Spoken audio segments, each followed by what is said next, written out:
খুললে মানুষের মানটা পরিচালনা করতে পারে।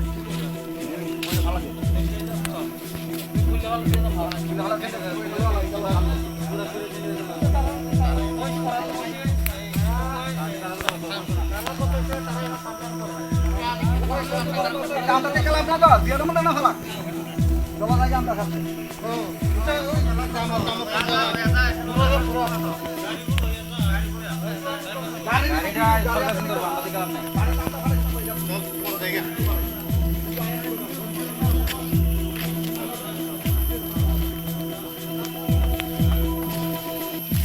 দাদা একটু ঘটনা কি হয়েছে এখানে আমরা তো ওই অথরিটি আসবো, অথরিটির সাথে কথা বলি একটু আসবো, না না একটু ঘটনা তো আপনি বলেন। আমরা তো এখানে আনছি 15 রোগী দাওয়া করার লাগে আনছি, আমরা এখানে ডিউটি পাঠাচ্ছি, এখন তারা না করতে আছে। মানে যে এরিয়ার এখানে নামটা একটু বলে ভালো হতো। আর কি এখন না করতে আছে, তারা থেকে অবজেকশন দিতে আছে।